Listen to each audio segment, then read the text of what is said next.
Vous êtes-vous déjà demandé ce qu'il y avait avant le Big Bang? Ni l'univers, ni les galaxies, ni même le temps ou l'espace tels que nous les connaissons, mais avant tout un moment où absolument rien n'existait. Ou peut-être tout était contenu dans une forme que notre esprit ne parvient toujours pas à saisir. En vérité, cette question, qu'y avait-il avant le commencement, obsède physiciens, philosophes et mystiques depuis des siècles. Mais ce n'est que récemment que la science a osé scruter cet abîme d'incertitude.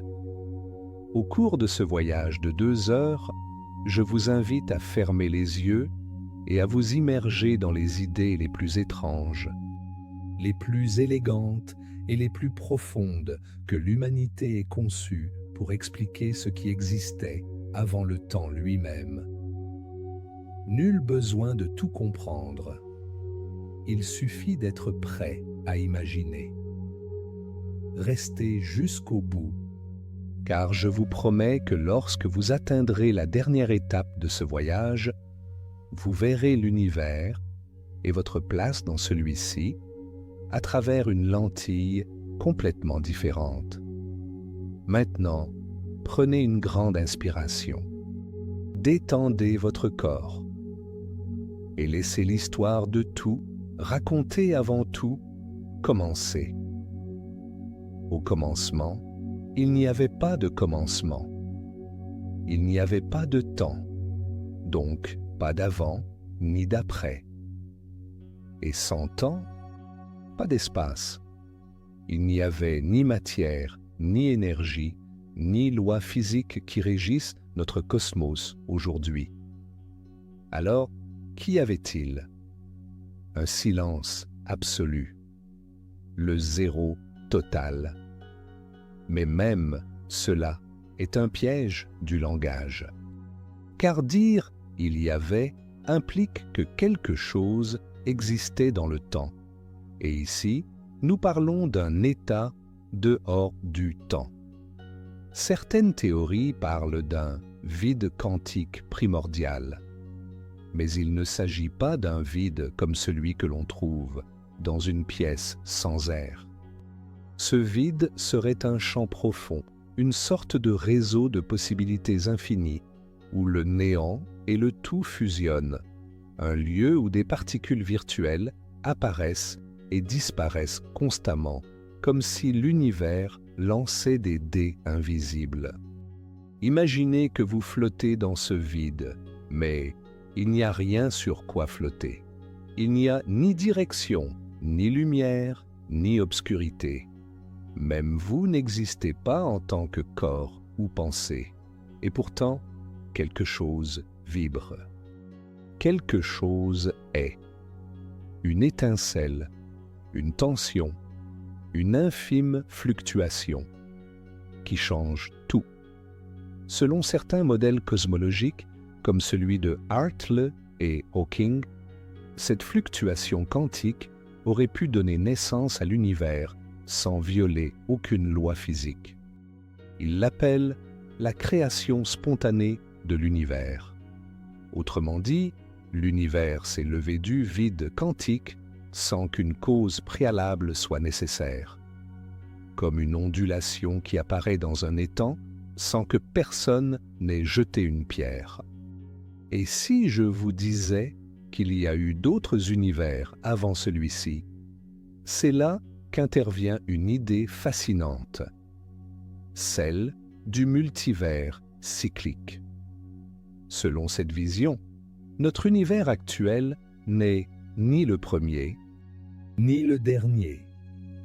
Il y en a eu d'autres avant nous qui se sont effondrés sur eux-mêmes lors d'un Big Crunch pour renaître lors d'un nouveau Big Bang. C'est comme si le cosmos respirait, se dilatait et se contractait selon des cycles éternels. Chaque souffle cosmique serait une vie entière de galaxies, d'étoiles, de mondes et peut-être même de civilisations. Certains modèles, comme le modèle ekpyrotique, inspirée des idées de la Grèce antique et reformulée par les physiciens modernes, suggère que notre univers est né de la collision de deux brânes des structures de dimension supérieure au sein d'un multivers plus vaste. Cette collision a libéré une énergie inimaginable, équivalente à tout ce qui constitue notre univers visible aujourd'hui. Mais allons plus loin. Et si le temps était une illusion? Et si ce que nous percevons comme un flux du passé vers le futur n'était en réalité qu'une forme limitée de notre conscience? Certaines théories, comme celle de l'univers bloc, suggèrent que tout, passé, présent et futur, existe simultanément dans un bloc statique. Nous nous déplaçons simplement à travers cette structure, comme une aiguille parcourant une partition musicale. Ainsi, ce que nous appelons avant le Big Bang pourrait ne pas exister, avant, mais dans une autre couche du même bloc. Une autre proposition radicale provient du domaine de la gravitation quantique à boucle. Selon cette théorie, le Big Bang n'est pas un commencement absolu, mais une transition. Avant l'expansion, il y a eu une contraction, et avant cet effondrement de l'univers, peut-être un autre, tel un écho qui rebondit d'avant en arrière pour l'éternité. Et ce n'est pas tout. Certains physiciens pensent que la clé réside dans le temps imaginaire. Stephen Hawking a avancé que si l'on utilise des nombres imaginaires, comme ceux que l'on apprend en algèbre, le temps n'a pas de commencement défini. L'univers serait fini, mais sans limite, comme la surface d'une sphère. Ainsi, se demander ce qui existait avant le Big Bang reviendrait à se demander ce qui se trouve au nord du pôle Nord. La question perdrait tout son sens. Mais toutes les réponses ne viennent pas de la physique. Dans d'autres cultures, le temps et l'univers n'ont pas commencé, mais ont émergé d'un état sacré ou éternel. Dans l'hindouisme, par exemple, on parle de Brahman, un principe éternel d'où naissent et reviennent tous les mondes. Pour eux, le Big Bang ne serait rien d'autre qu'une manifestation temporaire du jeu divin, le Lilas. Dans de nombreuses traditions chamaniques, la création est un chant. L'univers est chanté à l'être, vibré depuis les profondeurs de la conscience. Une idée qui résonne curieusement avec certaines théories modernes de la physique, comme l'univers holographique, où l'élément fondamental n'est pas la matière, mais l'information. Le cosmos serait comme une grande projection, une symphonie vibrant depuis un plan plus profond. Mais revenons à la science. Un concept qui nous aide à explorer cet avant est l'entropie. Avant le Big Bang, l'entropie, la mesure du désordre, était très faible. C'est étrange car, en général, les systèmes ont tendance à devenir plus chaotiques avec le temps. Alors pourquoi l'univers a-t-il commencé dans un état aussi ordonné? Qu'est-ce qui l'a préparé à cet état particulier? Certains physiciens comme Roger Penrose pensent qu'il existait un univers antérieur dont la fin extrêmement ordonnée a cédé la place au nôtre. C'est ce qu'il appelle le cosmos cyclique conforme. Selon cette idée, lorsque l'univers précédent s'est étendu jusqu'à ce que toute la matière se désintègre en rayonnement, les distinctions entre le temps et l'espace se sont estompées, et il est devenu possible de relier cette fin à un nouveau commencement, comme un cercle qui se ferme et s'ouvre en même temps. Et tandis que la science spécule, nous rêvons. Car même si nous n'avons pas de preuves définitives de ce qui s'est passé avant le Big Bang, l'imaginer nous transforme. Cela nous rappelle que nous faisons partie de quelque chose d'immense, de mystérieux et de profondément beau. Si vous êtes arrivé jusqu'ici, vous commencez à voir comment chaque théorie, chaque modèle cherche non seulement à expliquer l'univers, mais aussi à expliquer pourquoi es-tu ici. Maintenant, je respire, je ressens, j'écoute cette histoire. Pour comprendre ce qui existait avant le Big Bang, nous devons d'abord remettre en question ce que nous entendons par existence. Car toute notre expérience, tout ce que nous touchons, pensons, expérimentons, se déroule selon les règles d'un univers déjà formé. Avec le temps, l'espace, les causes et les effets. Mais si nous prenons du recul et tentons de regarder au-delà de ces règles, nous nous trouvons face à un paradoxe. Comment quelque chose peut-il surgir du rien? Et si rien n'existe, n'est-ce pas déjà quelque chose? Ces questions ne sont pas seulement philosophiques. Elles sont aussi profondément physiques. Car si l'on suppose qu'avant le Big Bang, il n'y avait rien, alors ce rien doit être spécial. Un rien capable de devenir tout. La physique quantique offre une réponse partielle. Dans ce cadre, le vide n'est pas un vide absolu. C'est un état riche de possibilités, de fluctuations aléatoires, de particules virtuelles qui apparaissent et disparaissent à des échelles de temps si petites qu'elles ne violent aucune loi connue. Dans ce cadre, l'univers aurait pu émerger d'une fluctuation de ce vide. Mais alors, d'où vient ce vide?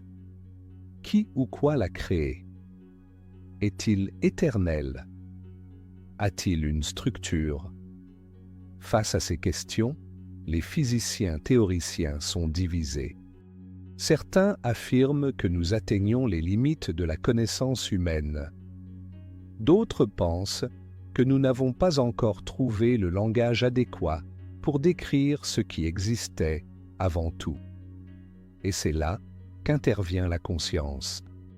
Car toute théorie, aussi complexe soit-elle, est créée par un esprit humain. Et cet esprit est limité par sa biologie, son évolution, son histoire culturelle. Pouvons-nous vraiment imaginer quelque chose qui n'a pas de commencement? Quelque chose qui n'a pas d'espace? Quelque chose qui n'a pas de forme? La physique et la philosophie se croisent ici. Il en va de même pour la spiritualité. Dans de nombreuses traditions anciennes, l'origine est décrite comme une rupture, une explosion de l'un dans la multiplicité. La Kabbale, par exemple, dit qu'avant l'univers existait l'Ein Sof, une infinité absolue, sans limite, sans attribut. Et pour qu'une chose existe, cette infinité a dû se contracter, créant un vide en elle-même. Cette contraction est appelée Tzimtzum et est, curieusement, similaire à l'idée d'une singularité dans la physique moderne. C'est comme si, dans des langues différentes, nous essayions d'expliquer le même mystère. Pour en revenir au monde scientifique, une autre hypothèse intéressante se pose. L'univers miroir. Cette théorie propose qu'avant le Big Bang, il y ait eu une phase où le temps s'écoulait à l'envers. Un univers aux lois similaires, mais inversées. Dans cet univers miroir, l'entropie a également augmenté, mais dans la direction opposée à la nôtre. Et au point de rencontre, le Big Bang, les deux univers se sont reflétés et ont pris des directions opposées. Cela résoudrait un problème clé en cosmologie, pourquoi la flèche du temps avance-t-elle? Si l'univers est né d'un point de symétrie, alors la direction du temps est simplement une conséquence de la façon dont ces conditions sont apparues. Une autre approche, encore plus radicale, suggère que l'univers n'a pas d'origine unique, mais se crée constamment, partout, à partir de fluctuations quantiques. Chaque bulle de réalité qui apparaît peut devenir un univers entier. Dans ce paysage infini, le multivers inflationniste, notre univers ne serait qu'une bulle parmi des milliards de bulles. Certaines obéissent à des lois physiques différentes. D'autres possèdent des dimensions supplémentaires. Certaines s'effondrent en quelques millisecondes. D'autres, comme la nôtre, s'étendent sur plus de 13,8 milliards d'années. Mais alors, qui observe ce paysage? Qui définit ce qui est réel et ce qui ne l'est pas? Voici une idée encore plus troublante. Le principe anthropique. Selon ce point de vue, l'univers est tel qu'il est parce que nous sommes ici pour l'observer. Si les conditions initiales avaient été, même légèrement différentes, les étoiles, les atomes et la vie n'existeraient pas. Ainsi, dans un multivers infini, nous observons cet univers uniquement parce qu'il est compatible avec notre existence. Non pas parce qu'il est spécial, mais parce qu'il est l'un des rares où nous pouvons exister. La conscience ne serait alors pas une conséquence de l'univers, mais son filtre. Et cela nous amène à un autre concept provocateur. Et si l'univers avait besoin d'être observé pour exister? En mécanique quantique, une particule n'a pas de position définie tant qu'elle n'est pas mesurée. Ce n'est qu'un nuage de probabilité. Et si l'univers tout entier fonctionnait de la même manière? Et si la conscience jouait un rôle fondamental dans l'émergence du cosmos? La théorie de l'univers participatif, proposée par John Archibald Wheeler, suggère que l'observation ne se contente pas de révéler la réalité, elle la crée. Peut-être l'univers avait-il besoin de prendre conscience de lui-même pour exister pleinement. Et ce processus a commencé avec le Big Bang, a duré des milliards d'années et se manifeste maintenant, en ce moment même, en vous, dans votre pensée, dans votre question. Avant le Big Bang, il n'y avait peut-être ni matière ni espace. Il n'y avait peut-être pas de sens. Et le sens se construit maintenant. À cet instant précis, à chaque regard que nous portons vers les étoiles, à chaque mot que nous prononçons pour tenter de décrire l'indescriptible, revenons un instant au commencement. Quand nous disions que le temps n'existait pas, cela impliquait que toutes les causes et tous les effets qui nous paraissaient normaux disparaissaient. Et cela nous oblige à repenser le sens du mot « cause ». Peut-être que le Big Bang n'a été causé par rien. Peut-être était-ce une transition spontanée entre deux états, une sorte de changement de phase, comme lorsque l'eau se transforme en vapeur, mais sans récipient, sans feu, sans cuisinier. Et c'est là le plus déconcertant, car nous, les humains, sommes habitués à chercher les origines, à nous demander qui a fait ceci, qui a créé cela. Mais peut-être qu'au plus profond de la réalité, il n'y a pas de créateur, seulement des schémas, seulement des structures qui émergent, disparaissent, s'entremêlent et réapparaissent. Peut-être que l'univers n'a pas été créé, seulement test. Et si l'univers est ainsi, alors nous le sommes aussi. Et peut-être que cette compréhension, cette sérénité d'accepter le mystère sans le résoudre, est ce qui se rapproche le plus d'une réponse. Si nous fermions les yeux un instant et essayions de visualiser le Big Bang, nous imaginerions probablement une explosion. Mais cette image est trompeuse. Il ne s'agissait pas d'une explosion dans l'espace. C'était l'expansion l'espace. Tout ce que nous voyons aujourd'hui, galaxies, matière noire, rayonnement cosmique, était comprimé dans une densité quasi infinie. Mais même cela, cette densité, est une façon limitée de le dire. Car il n'y avait pas de endroit où être comprimé. Il n'y avait pas d'extérieur. Il n'y avait pas d'intérieur. Juste une courbure de l'espace-temps qui commençait à s'étirer. Et cet étirement a laissé une trace, le fond diffus cosmologique, une sorte d'écho thermique que nous pouvons encore détecter, telle une brume chaude qui emplit l'univers tout entier. Mais cet écho ne nous parle que des 380 000 premières années suivant le Big Bang. Avant cela, l'univers était opaque, dense, incompréhensible. Et avant cela, nous étions entrés dans une obscurité totale et spéculative. C'est là qu'interviennent les théories les plus avancées, mais aussi les plus controversées.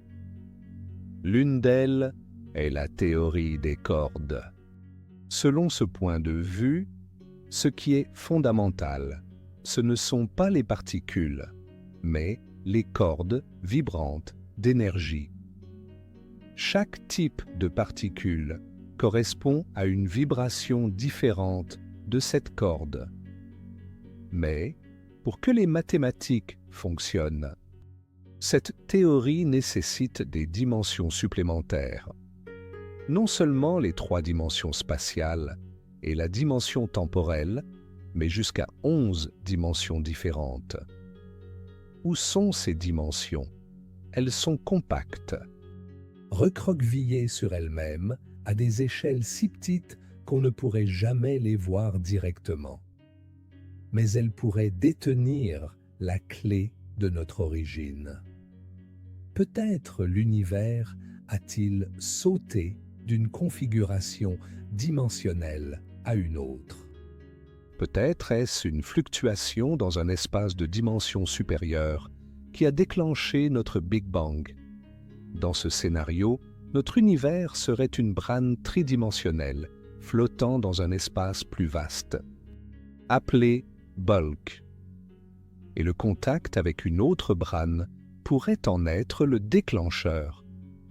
L'idée est déconcertante mais aussi poétique. Comme si chaque univers était une couche de papier flottant silencieusement parmi d'autres et que de temps à autre, il se heurtait. Mais ce n'est pas tout. La théorie M, qui englobe plusieurs versions de la théorie des cordes, suggère que l'univers peut être décrit comme une membrane à 11 dimensions, et que ce que nous appelons le Big Bang résulte du frottement ou de la collision de 2 de ces membranes. Autrement dit, ce que nous percevons comme un commencement absolu n'était qu'un événement local dans un espace beaucoup plus vaste et complexe. Et pourtant, même ces théories requièrent quelque chose au préalable. Une structure mathématique, une énergie potentielle, un cadre permettant aux cordes d'exister.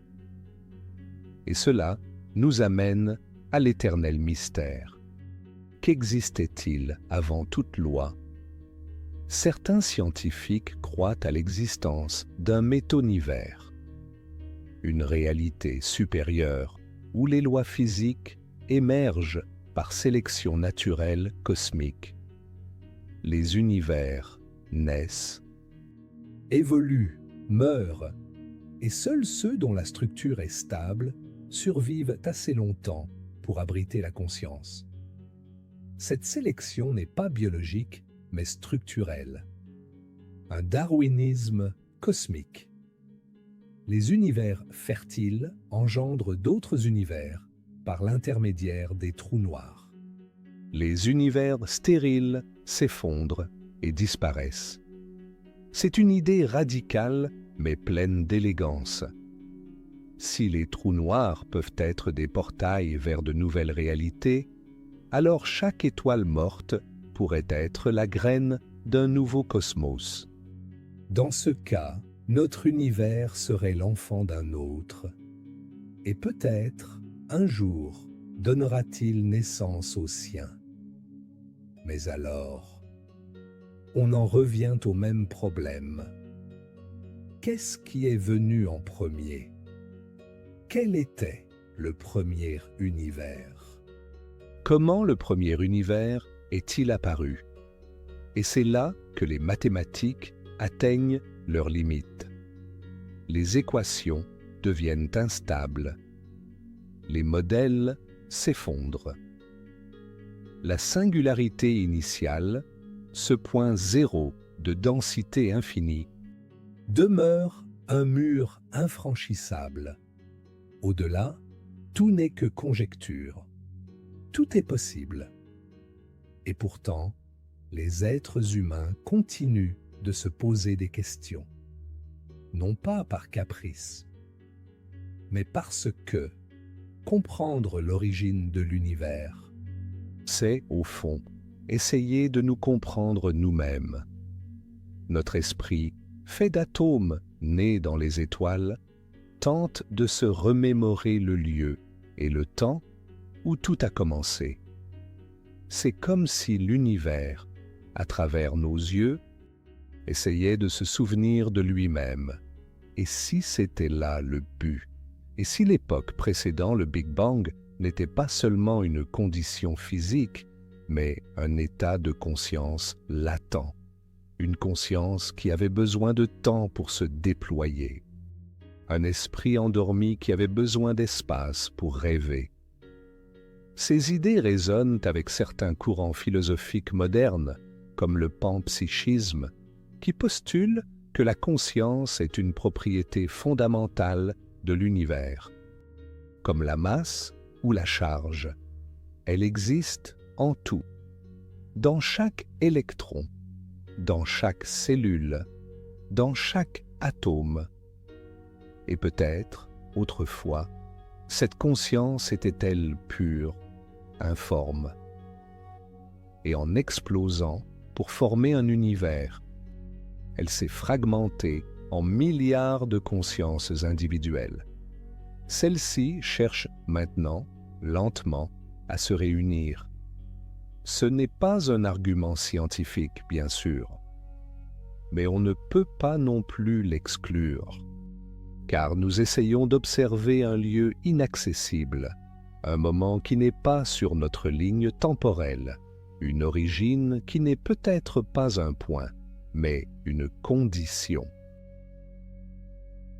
Il y a autre chose à prendre en compte, le langage. Notre pensée dépend du langage.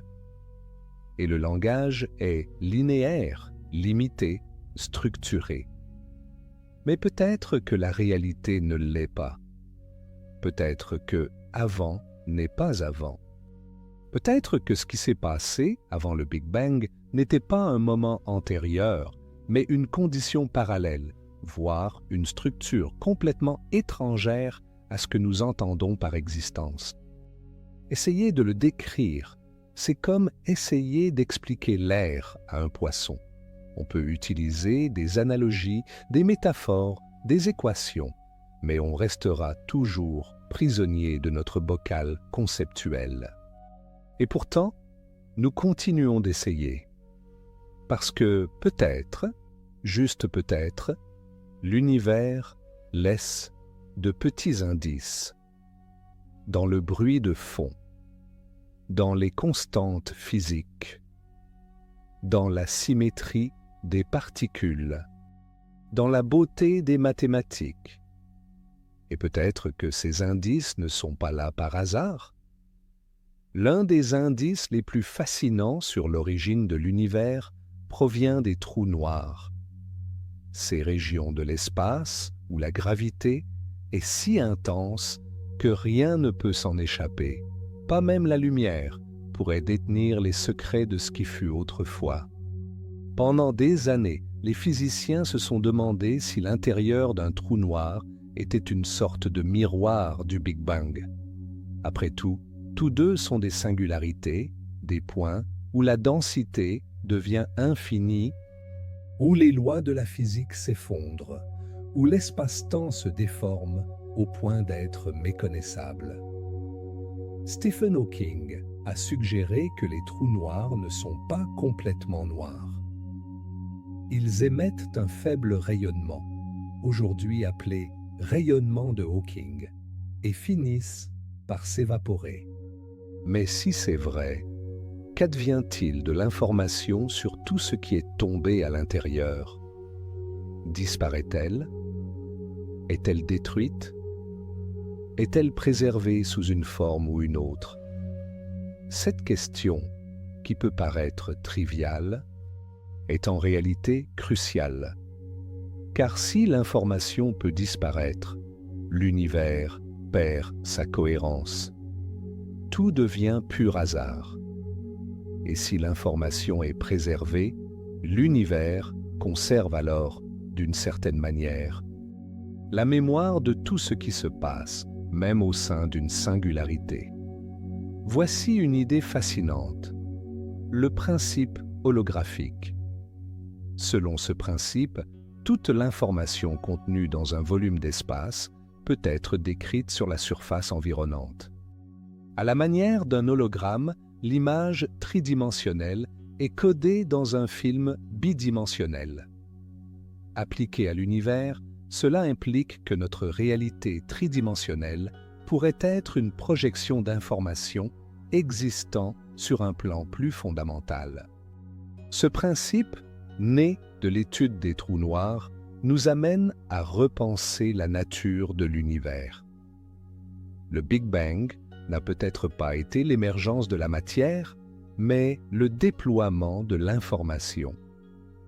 Peut-être existait-il, avant le Big Bang, un hologramme primordial, une sorte de matrice codée de toute l'information de l'univers, attendant le moment de se déployer dans le temps et l'espace. Et si c'est vrai, alors l'univers n'est pas né de rien, mais d'un modèle, d'un code, d'une structure.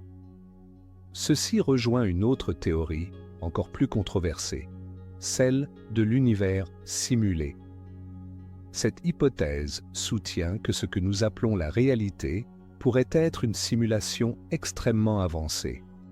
Dans ce cadre, le Big Bang ne serait que le début de la simulation, l'allumage du système, le moment où les conditions initiales, les lois de la physique et les constantes universelles ont été activées. Aussi absurde que cela puisse paraître, cette idée a été sérieusement débattue par les scientifiques et les philosophes. Si une civilisation suffisamment avancée peut simuler des univers abritant des êtres conscients, comment saurions-nous si nous en sommes un? Et si tel était le cas, alors l'avant-Big Bang ne serait que le niveau le plus élevé de cette réalité. Le plan du programmeur, l'origine du code. Cela nous amène à une préoccupation encore plus grande. Et si l'univers n'avait aucune base physique? Et si la chose la plus fondamentale était l'information elle-même?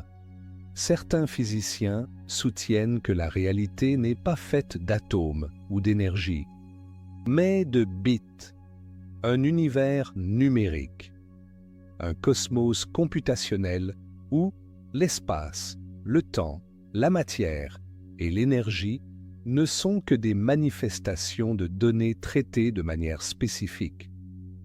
Dans ce contexte, le Big Bang serait le moment où le processeur cosmique commencerait à exécuter le code, un instant où le 0 deviendrait 1, où le vide deviendrait forme, où la réalité commencerait à s'auto-calculer.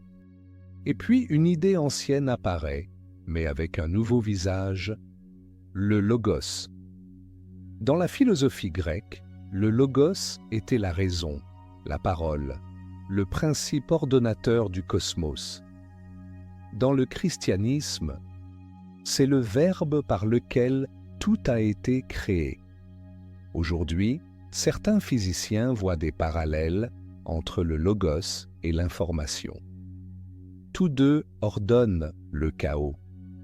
Tous deux génèrent la structure. Tous deux permettent à quelque chose de se produire. Mère. Peut-être alors, l'univers a-t-il été créé par la parole? Non pas dans un sens mystique ou poétique, mais littéralement. Codifié, défini, exécuté. Mais revenons à l'observation empirique. L'une des découvertes les plus déroutantes de ces dernières décennies est l'énergie noire. Cette force inconnue, qui représente plus de 70% de l'univers, accélère l'expansion cosmique. Et personne ne sait exactement de quoi il s'agit. Ce que nous savons, c'est que sa présence influence le destin de l'univers. Et si elle influence le destin, elle pourrait aussi nous renseigner sur son origine. Certains modèles suggèrent que l'énergie noire est une propriété du vide quantique lui-même, que le vide n'est pas vide, mais rempli d'énergie latente, et que cette énergie, la même énergie qui existait avant le Big Bang, est responsable de tout. Si c'est vrai, alors le vide quantique n'est pas seulement le théâtre de la création. C'est le protagoniste, l'architecte silencieux, la matrice invisible du cosmos. Imaginez maintenant un instant que nous puissions revenir à l'instant zéro, que nous disposions d'un vaisseau voyageant non seulement à travers l'espace, mais aussi à travers la logique même de l'univers. Nous arriverions à un endroit où tout est contenu en un point, un lieu sans lieu, un instant hors du temps, et là, juste là, une fluctuation, un déséquilibre, une étincelle, et cette étincelle n'était pas le fruit du hasard. C'était une nécessité. L'univers devait advenir, non pas parce que quelqu'un l'avait ordonné, non pas parce que quelqu'un l'avait rêvé, mais parce que les conditions l'exigeaient, parce que les lois, une fois écrites, s'appliquent d'elles-mêmes, parce que l'être, une fois possible, se manifeste. Alors, qu'est-ce qu'il y avait avant? Peut-être une structure informe, un motif intemporel, un potentiel illimité. Peut-être que le Big Bang n'était pas le commencement, mais une transformation, un changement d'état, un saut qualitatif vers une réalité bien plus profonde et éternelle. Et peut-être, juste peut-être, vous et moi sommes les échos de ce saut, les témoins conscients d'un univers qui continue de se remettre en question. Pour comprendre ce qui s'est passé avant le Big Bang, il faut regarder au-delà de ce que nous entendons par histoire. C'est là qu'intervient le concept de temps profond. Il ne s'agit pas de millions d'années, ni même de milliards. Il s'agit d'une dimension temporelle qui ne s'écoule pas en ligne droite, qui n'a pas d'horloge, qui ne se mesure pas en rotation ou en orbite. Un temps qui existe comme une possibilité, comme une latence. En cosmologie inflationniste, on soutient qu'immédiatement après le Big Bang, l'univers a connu une expansion exponentielle incroyablement rapide. Il s'est étendu plus vite que la vitesse de la lumière en une fraction infinitésimale de seconde. Cette phase, connue sous le nom d'inflation cosmique, a laissé des traces dans la structure de l'univers que nous pouvons encore mesurer aujourd'hui. Mais il existe une version plus extrême de cette théorie, l'inflation éternelle. Selon elle, cette expansion ne s'arrêterait jamais. Dans certaines régions de l'espace, l'inflation prend fin, donnant naissance à des univers comme le nôtre. Dans d'autres, elle continue.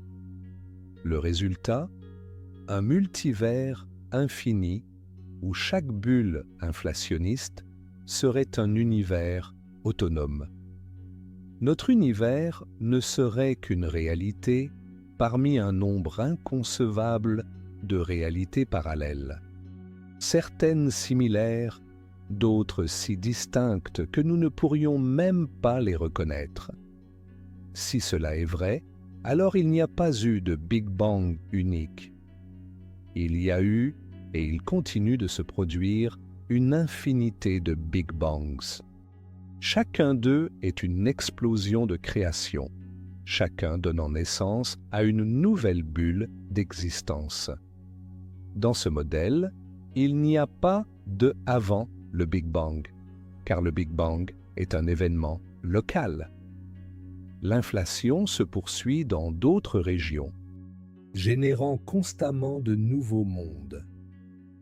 Mais cela nous amène à une question plus profonde. Qu'est-ce qui permet une telle inflation éternelle? Quel est le champ ou la condition qui la rend possible?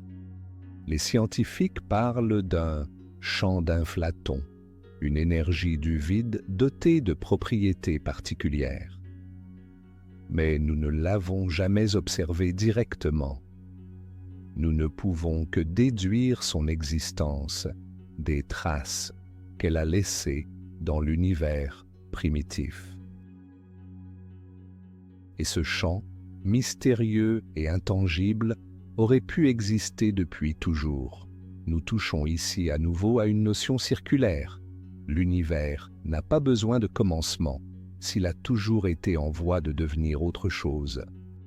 Tel un incendie qui se propage sans commencement avec seulement des points d'allumage locaux. Ainsi, l'avant du Big Bang ne serait pas une phase antérieure, mais une autre région, un autre foyer, un autre incendie. Il est intéressant de noter que de nombreuses cultures anciennes partageaient une vision similaire. En Inde, les cycles de l'univers sont infinis. Le cosmos naît, se développe et s'effondre, pour renaître ensuite. Chaque cycle dure des millions et des millions d'années. Il n'y a pas de création unique, il n'y a pas de commencement absolu. Seulement une danse éternelle entre destruction et manifestation. Dans la vision du monde maya, le temps n'est pas linéaire, mais circulaire. Chaque époque se répète, mais avec des variations. L'univers est comme une spirale. Comme une roue qui tourne, chaque révolution fait écho à la précédente. Mais elle n'est jamais identique. Dans l'Égypte antique, avant le monde connu, existait le Noun, un océan primordial, informe et infini.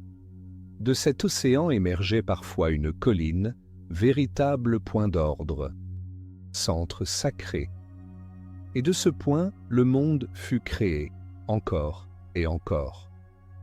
Ces idées ne relèvent pas de la science moderne. Mais ce qui est fascinant, c'est leur résonance avec certains modèles actuels de physique théorique. Comme si les anciens avaient pressenti, par l'observation intérieure et le mythe, quelque chose que les télescopes ne font que confirmer. Et si le Big Bang n'était pas un bang, mais une expiration? Et si l'univers respirait? inspirez par cycle d'expansion, expirez par cycle d'effondrement. Un rythme cosmique si lent, si vaste, que nous ne pouvons le percevoir. Mais il est là, latent, pulsant. Imaginez maintenant que toute cette expansion, toute cette complexité était déjà encodée au départ, que l'univers, tel une graine, contenait toute son histoire, toutes ses galaxies, toutes ses pensées. Il lui fallait simplement du temps pour se déployer. Ce point initial ne serait pas une singularité absurde, ce serait une fractale parfaite, un mandala quantique, un fichier compressé de la réalité.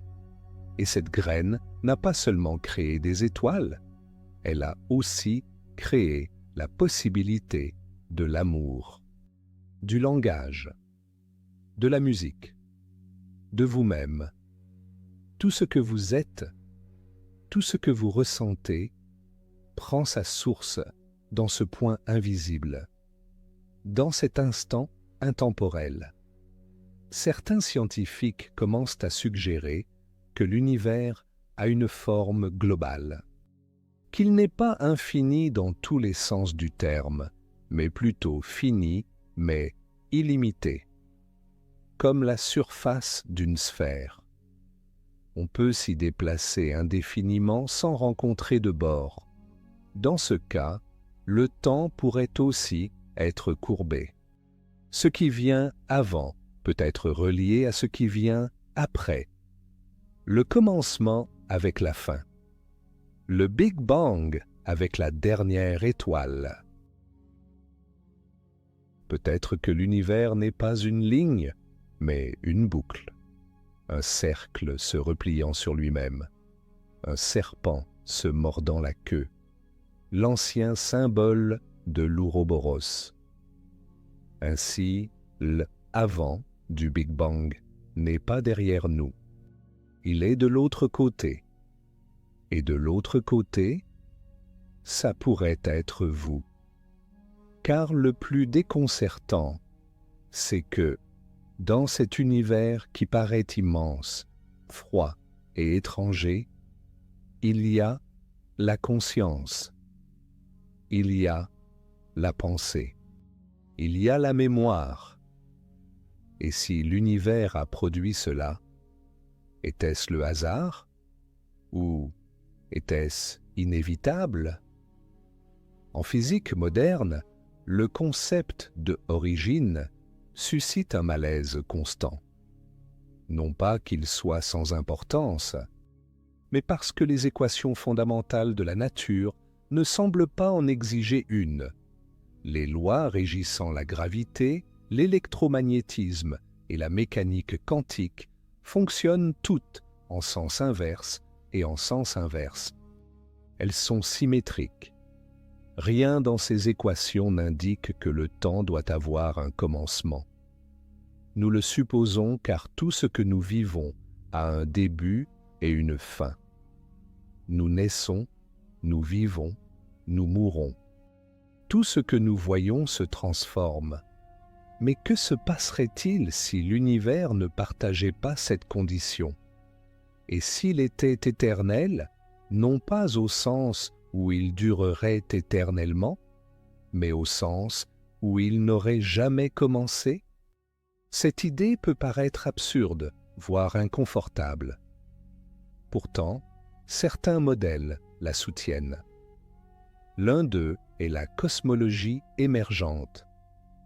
Selon cette approche, l'univers n'a pas connu de début explosif, mais a existé dans un état quantique stable pendant une durée infinie, jusqu'à ce que certaines conditions provoquent son expansion, tel un volcan endormi qui, après une éternité de calme, entre en éruption. Cet état antérieur n'était ni vide, ni chaos, ni ténèbres. C'était une autre forme d'ordre, une matrice de potentialité qui, dans les bonnes conditions, est devenue dynamique. Un autre modèle provocateur est celui de l'univers sans frontières. Stephen Hawking et James Hartle ont proposé une théorie selon laquelle le temps lui-même est courbé, comme la surface de la Terre. Dans ce cas, se demander ce qui s'est passé avant le Big Bang reviendrait à se demander ce qui se trouve au sud du pôle sud. Il n'y a pas d'avant, car le temps n'existait pas tel que nous le concevons. Il existait sous une forme imaginaire, en termes mathématiques, et ce n'est que lorsque l'univers a commencé à s'étendre que ce temps est devenu réel. Autrement dit, le temps est né de l'espace. Il ne s'agit pas d'un scénario où le temps a toujours existé, ni d'un scénario où il a commencé à un instant absolu. C'est un scénario où le temps lui-même est un phénomène dérivé. Et cela change tout. Car si le temps est une propriété émergente, alors la question « qu'y avait-il avant ?» perd tout son sens. Ce qui était ne peut tout simplement pas être décrit avec nos catégories mentales. Ce n'était ni avant ni après. Ce n'était ni quelque chose ni rien. C'était autre chose. C'était peut-être une pure relation, une pure possibilité. Dans certains modèles de gravité quantique, l'espace-temps n'est pas continu. Il est constitué de minuscules unités, comme des atomes d'espace. Ces unités se connectent et se réorganisent selon certaines règles. Cette idée est appelée gravité quantique à boucle. Dans ce cadre, ce que nous percevons comme un espace continu est une illusion macroscopique. À un niveau plus profond, tout est fait de réseaux, de nœuds, de connexions.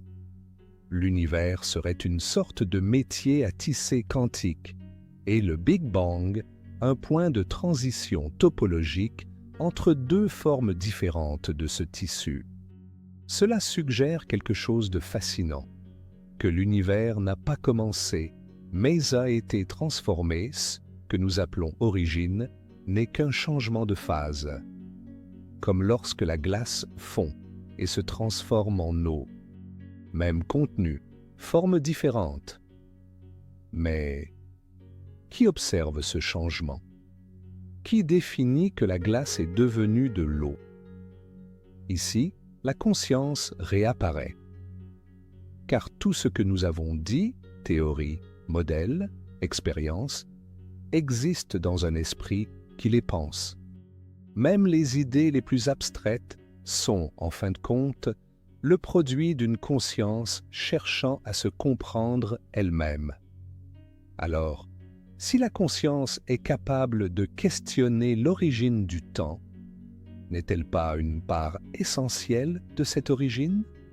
Certains croient que la conscience n'est pas un sous-produit de la matière, mais un ingrédient fondamental de l'univers, qu'elle était présente sous une forme ou une autre, même avant le Big Bang, non pas sous forme de pensée articulée, mais comme principe organisateur, comme un modèle. Cela nous amène à un autre concept fondamental, la symétrie. Les lois de l'univers sont pleines de symétrie. Symétrie dans le temps, dans l'espace, dans les charges électriques. Tout semble régi par un ordre profond. Mais ce qui est intéressant, c'est que parfois, les symétries sont brisées. Et lorsque cela se produit, des structures émergent. C'est comme une table parfaitement équilibrée, dont un pied bouge légèrement. Tout se réorganise. En physique, on appelle cela la brisure spontanée de symétrie. C'est l'un des mécanismes fondamentaux qui explique l'émergence de la matière, des forces et des particules. Et si l'univers, avant le Big Bang, était un état de symétrie parfaite, ni temps, ni espace, ni distinction. Et le Big Bang fut la rupture de cette symétrie. L'instant où les possibilités se sont organisées. L'instant où l'un est devenu multiple. Cela expliquerait pourquoi les lois de la physique semblent si strictes.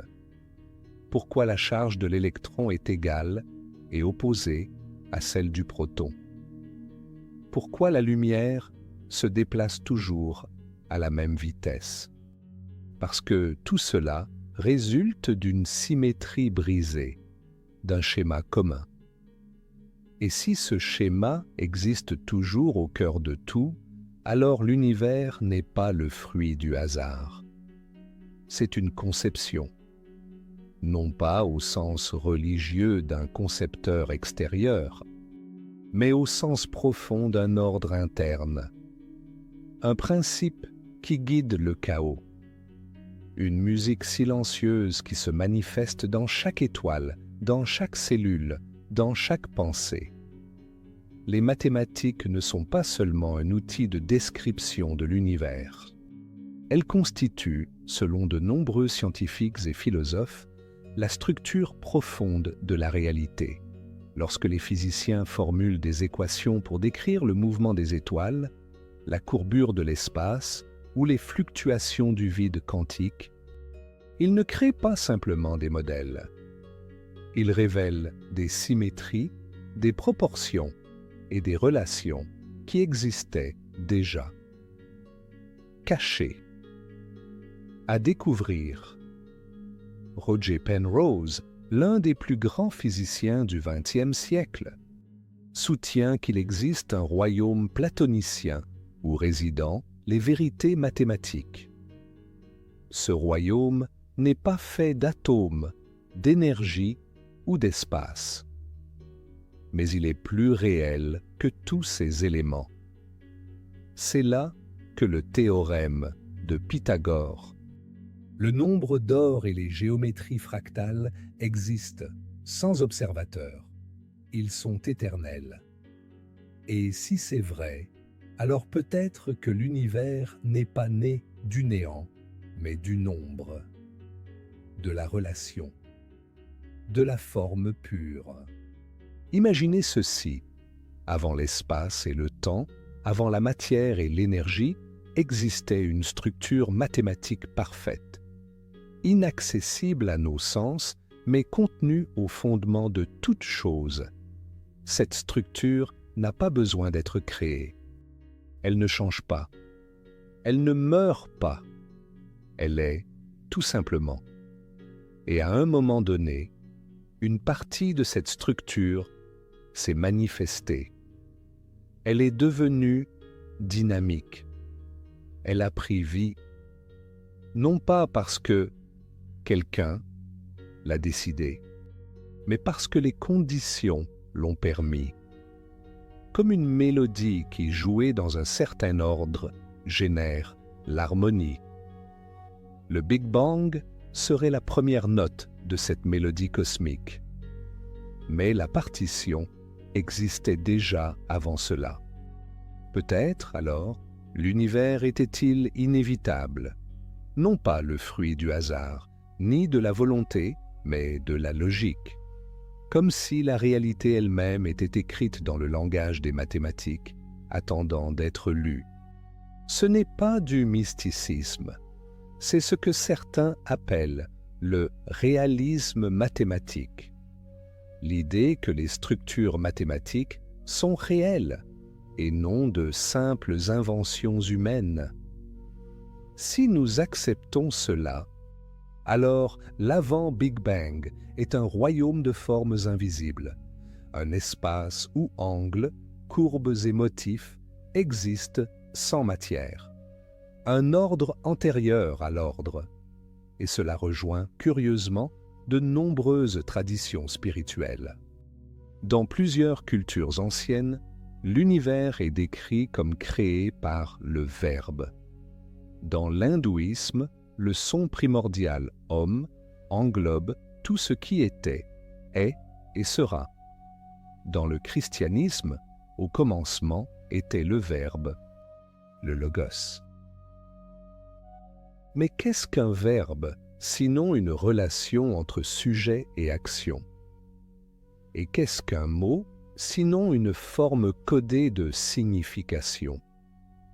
Peut-être que ce que ces traditions cherchaient à décrire à l'aide de métaphores, de symboles et de mythes était précisément ceci. L'univers n'a pas commencé par une explosion, mais par un modèle, un acte de cohérence. Et ce modèle, dans sa forme la plus pure, est mathématique. Or, si l'univers est la manifestation d'une structure mathématique, alors nous le sommes aussi. Nos pensées, nos émotions et même notre conscience pourraient s'exprimer, en principe, sous forme de schémas, de relations entre états. Mais un dilemme se pose. Si tout est un nombre, où est la liberté? Où est le mystère?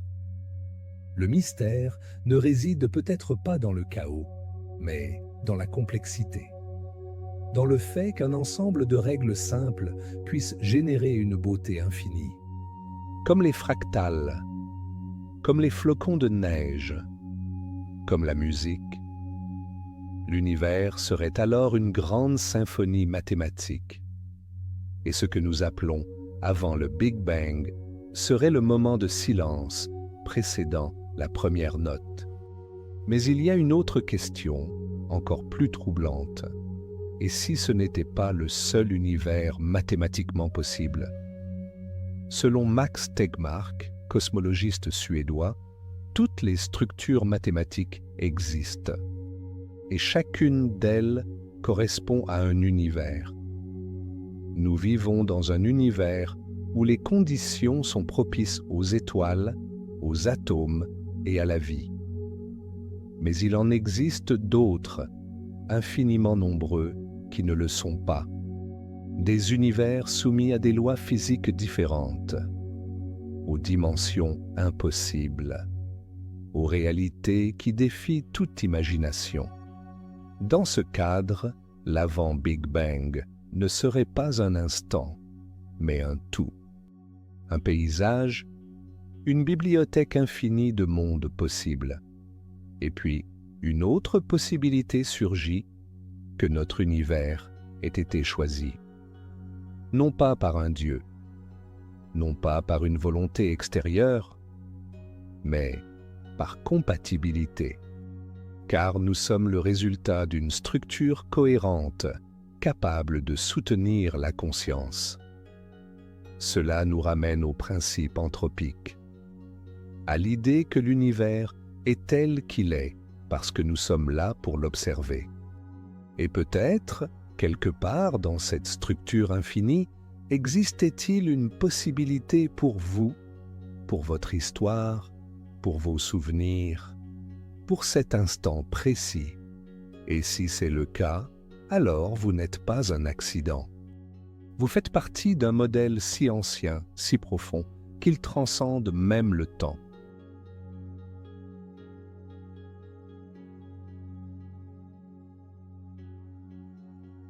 Bien avant que la science ne dispose de télescopes, d'accélérateurs de particules ou de formules mathématiques, l'humanité scrutait le ciel avec une question qui la rongeait. D'où vient tout cela? Et le plus surprenant est que de nombreuses cultures, depuis l'Antiquité, ont développé des mythes de la création qui, bien que symboliques, contiennent des structures que la cosmologie moderne commence à entrevoir dans leurs équations. L'un des thèmes les plus récurrents des mythes d'origine est le chaos primordial. Un état antérieur à la création, informe, sans distinction. Dans la mythologie babylonienne, ce chaos était Tiamat, une mer immense et informe d'où tout le reste émergeait. Dans l'Égypte antique, c'était Nun, l'océan sombre et sans limite. Dans la tradition grecque, il s'agissait simplement du chaos, une immensité vide, avant l'existence de la terre, du ciel ou de la nuit. Ce qui est intéressant, c'est que, dans la plupart de ces récits, l'univers n'émerge pas d'une création à partir de rien, mais d'une séparation, une différenciation, une coupure. Dans l'Enuma Elish, Marduk coupe Tiamat en deux pour former le ciel et la terre. Dans la cosmogonie chinoise, Pangu sépare le yin du yang pour créer le monde. Dans la Genèse, Dieu sépare la lumière des ténèbres, les eaux d'en haut de celles d'en bas. Et si ces séparations n'étaient pas seulement des métaphores, mais des intuitions profondes d'un processus réel? En physique moderne, tout ce que nous savons repose sur des différences, des contrastes. La chaleur existe parce qu'il y a du froid. La matière parce qu'il y a du vide. L'énergie positive parce qu'il y a de l'énergie négative.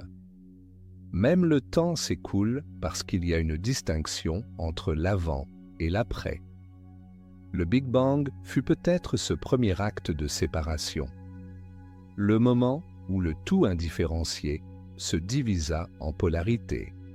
Espace et non-espace, temps et non-temps, champ et particules. Une rupture de symétrie, une naissance issue d'une tension. Et si nous le considérons sous cet angle, alors le avant de l'univers n'était pas le néant, mais une unité totale. Un état si complet qu'il n'avait ni intérieur, ni extérieur, ni forme, ni direction. Un tout sans distinction. Ce que certaines traditions mystiques appellent l'un, mais l'un, pour se connaître, a dû se diviser. Il a dû se regarder sous un autre angle. Et cela n'a été possible que lorsque la dualité a émergé. La dualité n'est pas une erreur. C'est un outil, un moyen de générer du mouvement, du récit, de l'évolution. L'électron et le positon, le vide et la plénitude, la vie et la mort. Peut-être alors l'univers n'a-t-il pas été créé, il a été raconté. Il s'est raconté à travers les contrastes. Et ce récit a commencé par un acte de séparation, un battement de cœur qui résonne encore dans chaque galaxie, dans chaque cellule, dans chaque pensée. Ce qui est fascinant, c'est qu'au milieu de ce jeu de polarité, quelque chose demeure, l'observateur. Non pas quelqu'un avec un nom et un visage, mais la possibilité même de la conscience. Le témoin silencieux qui observe l'univers se déployer. Cette idée est également présente dans de nombreux mythes. Dans l'hindouisme, Brahman est la réalité ultime, éternelle et informe. Mais pour s'éprouver, il se manifeste sous la forme du monde, l'univers et son rêve, son jeu, son histoire. Mais il demeure inchangé en son essence. La physique quantique, curieusement, touche au même sujet. L'observateur modifie le système. La mesure modifie la réalité. Nous ne savons pas si une particule se trouve à un endroit ou à un autre tant que quelqu'un ne l'observe pas. Avant cela, ce n'est qu'un nuage de probabilités. Et si cela se produit dans les particules, pourquoi pas dans l'univers entier? Et si l'univers avait besoin d'être observé pour exister pleinement? Et si le avant, le Big Bang, était un état de pure potentialité attendant l'observation? Cela rend tout ce voyage beaucoup plus personnel. Car vous, qui lisez ceci, faites partie de ce processus.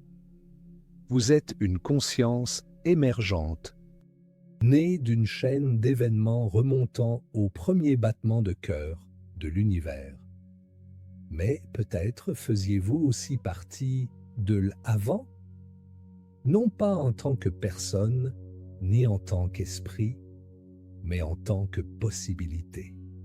Une possibilité qui, à un moment donné, est devenue réelle. Et là, une autre question se pose. Pouvons-nous revenir à cet état originel? De nombreuses voies spirituelles, du zen au soufisme, affirment que oui, que l'esprit peut, par le silence, le détachement et la méditation, atteindre cette unité primordiale. Sortir du temps. Retourner à l'avant Big Bang, non pas avec le corps, mais avec la conscience. Scientifiquement, cela ne peut être prouvé. Mais l'expérience montre que certains l'affirment. Non pas avec des preuves, mais avec des certitudes intérieures. Ainsi, avant le Big Bang ne serait pas seulement une question cosmologique, mais aussi existentielle. Une question qui pourrait être explorée non seulement avec des télescopes, mais aussi par l'introspection. Le vide n'est pas l'absence de tout, c'est la présence latente du possible.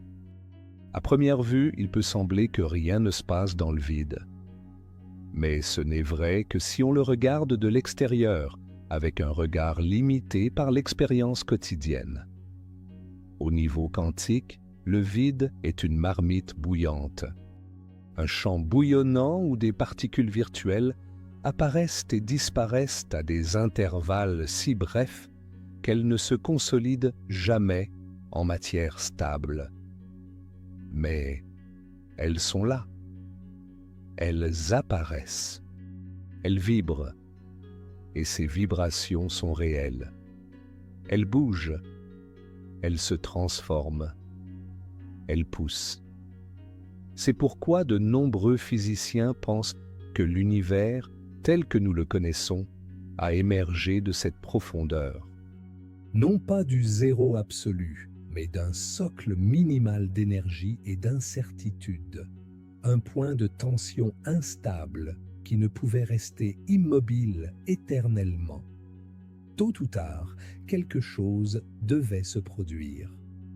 Et c'est ce qui s'est produit. Ce qui s'est produit n'était pas une explosion. C'était un changement d'état, comme lorsque l'eau gèle ou s'évapore. La différence, c'est qu'ici, il n'y avait pas de contenant. Il n'y avait pas d'espace pour contenir l'événement. L'espace est apparu avec l'événement. Le temps aussi. Et c'est ce qui est le plus difficile à imaginer. Car nous sommes faits de temps. Nous pensons en séquence. Nous mesurons avec des horloges. Mais, à ce moment-là, même le concept d'élan n'avait aucun sens. Il n'y a eu ni avant ni après. Juste une transition sans témoin, un geste sans main, une danse sans fondement. La physique tente de le décrire par des équations. Certaines fonctionnent jusqu'à un certain point, d'autres échouent. Aucune ne franchit complètement le mur qui sépare l'observable de l'inconnaissable. Mais cela n'empêche pas l'intuition de progresser. Car il y a des choses qui ne se comprennent pas avec des mots, mais avec la présence. Et l'origine de l'univers en fait partie. C'est comme le battement d'un tambour dont on ne sait pas qui le bat. On l'entend. On sait qu'il est là, mais on ne voit pas la main. On ne sait pas depuis combien de temps il joue. On sait juste qu'il vibre. qu'il nous traverse, chaque galaxie qui tourne, chaque atome qui entre en collision, chaque courant électrique dans votre cerveau. Tout provient de cette vibration première. Elle est indissociable. Il n'y a rien en dehors d'elle. Même le vide le plus profond est imprégné de cet écho. Car l'univers n'est pas un espace rempli de choses. C'est une chose qui se manifeste comme espace. Et cet espace est dynamique, malléable, réactif. La gravité n'est pas une force au sens classique du terme. C'est la courbure de l'espace-temps. Les choses tombent parce que l'espace se déforme, et le temps aussi. Cela implique que l'univers n'a pas de forme fixe. Il s'étire, il se courbe, il respire. Peut-être que cela a toujours existé.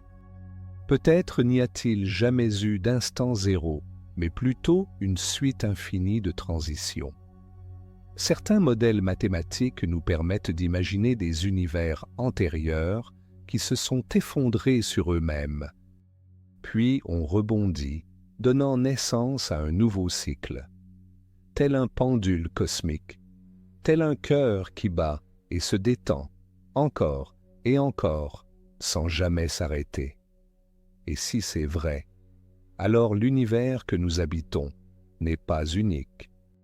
Il n'est qu'un cycle parmi d'innombrables autres. Et nous ne sommes qu'un instant dans le souffle de quelque chose de bien plus vaste.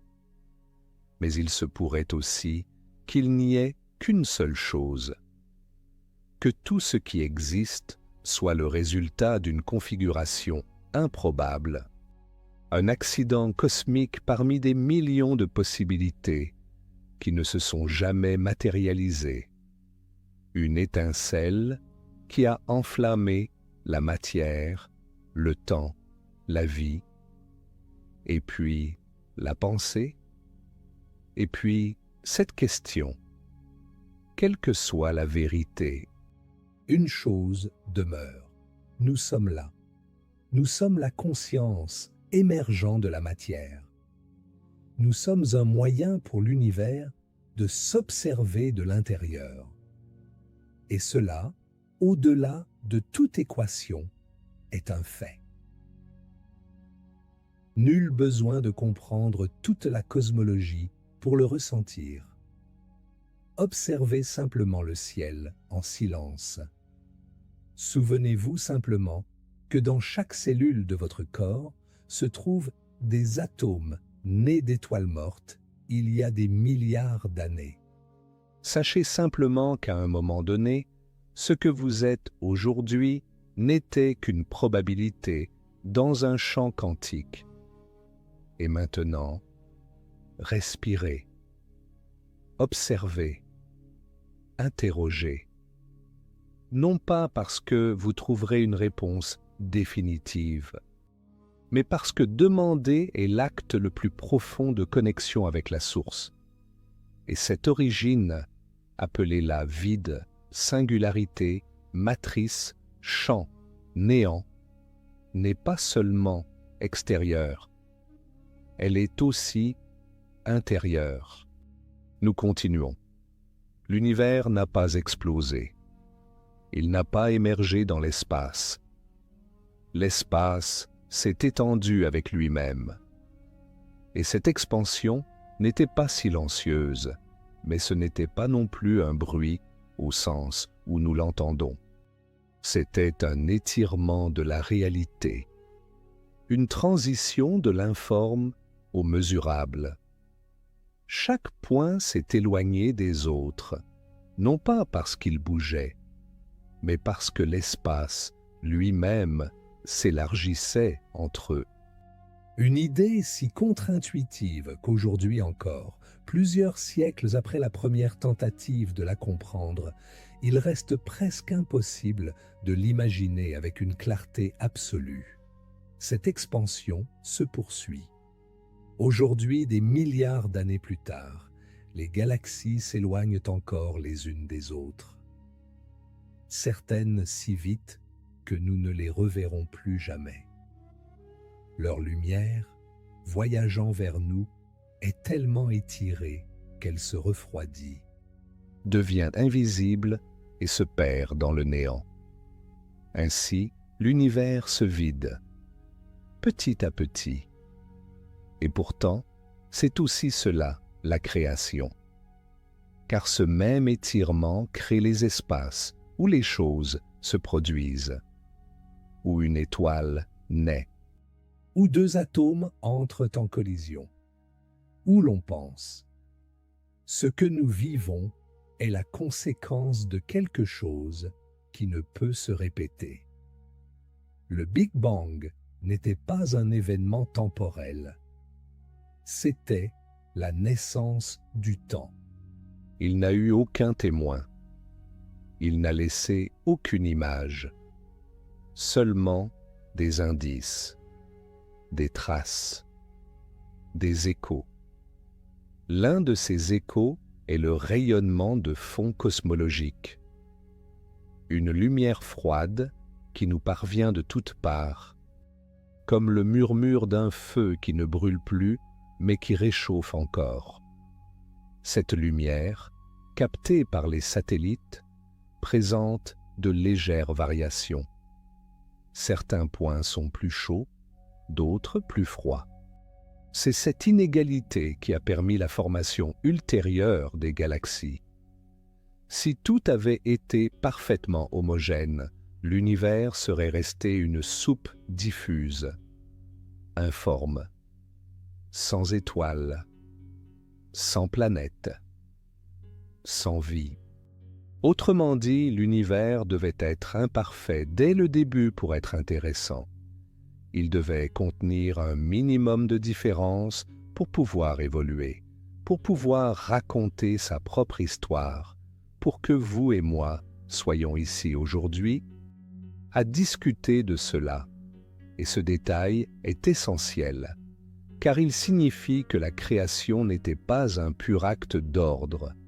C'était un équilibre entre ordre et chaos, entre symétrie et rupture, entre possibilité et limite, tout comme toi.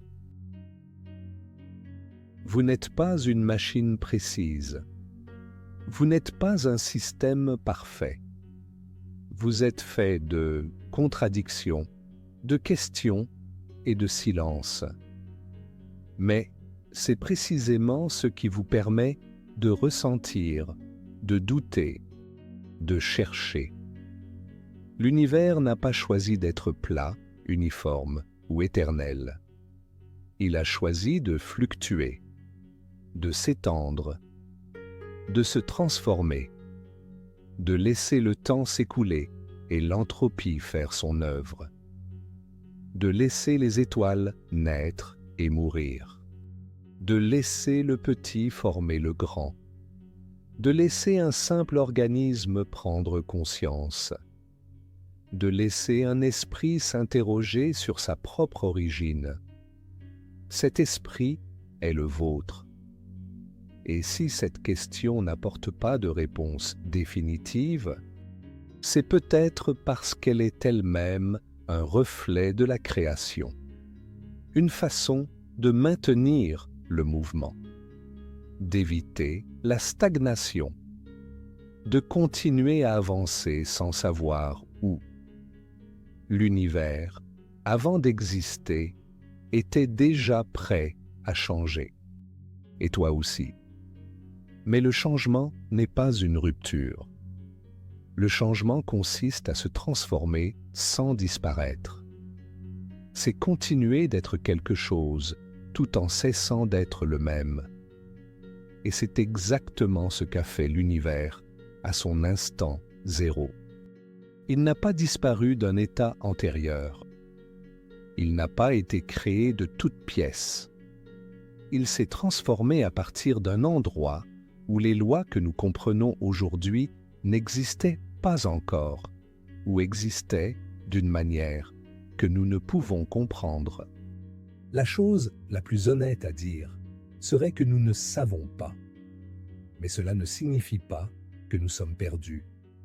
Cela signifie que nous sommes en chemin, qu'il reste des questions à se poser, que le simple fait de ne pas tout comprendre est une façon de rendre hommage au mystère qui nous a menés là. Car, après tout, l'univers n'a pas besoin d'explications pour exister. Mais nous, si. Nous avons besoin de raconter, de chercher du sens, de relier les points. Car c'est ce que font les êtres conscients. Nous donnons forme à l'incompréhensible avec des mots, des métaphores, des équations, des mythes. Et dans cette tentative, nous avons découvert que l'univers n'est pas seulement une masse de matière dispersée. C'est aussi une histoire. Une histoire qui commence avant tout souvenir, avant tout nombre. Une histoire qui se raconte sans témoin. Et pourtant, vous êtes là. Tout ce que vous étiez, tout ce que vous serez un jour, est lié à cette histoire, ni par le sang, ni par la biologie, mais par l'existence même. Car vous êtes fait de poussière d'étoiles, certes, mais cette poussière provient d'une lignée encore plus lointaine. Elle provient d'une fluctuation primordiale, d'une vibration dans le vide, d'une possibilité qui a franchi le seuil et est devenue réalité. Et si c'était cela que nous étions? Des possibilités franchissant des seuils.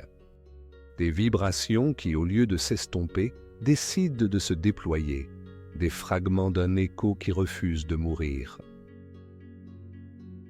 Pensez-y, chacune de vos respirations est un acte cosmique.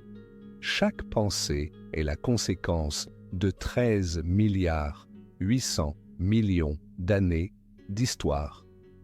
Chaque cellule de votre corps conserve la mémoire des fusions stellaires, des collisions galactiques et des silences anciens qui résonnent encore dans le rayonnement de fond.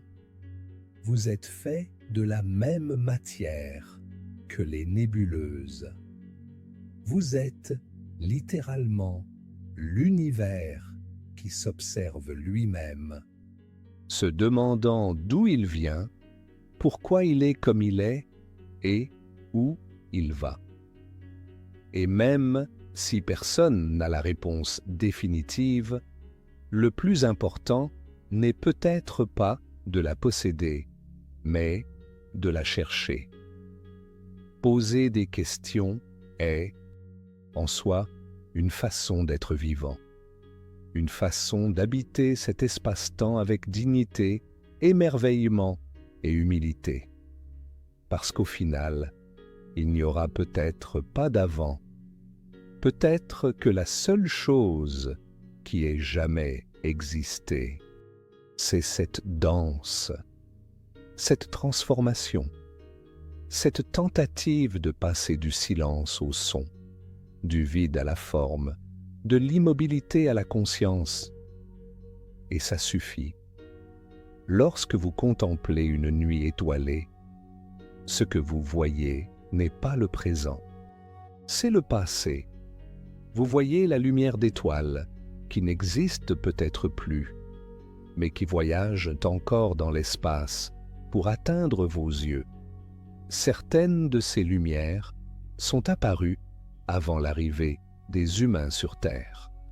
D'autres sont apparues avant la création de la Terre. Et quelques-unes, les plus lointaines, ont commencé leur voyage avant l'existence de galaxies comme la nôtre.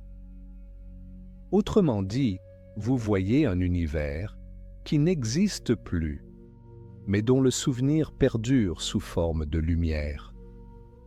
Cela signifie que le passé ne disparaît pas entièrement.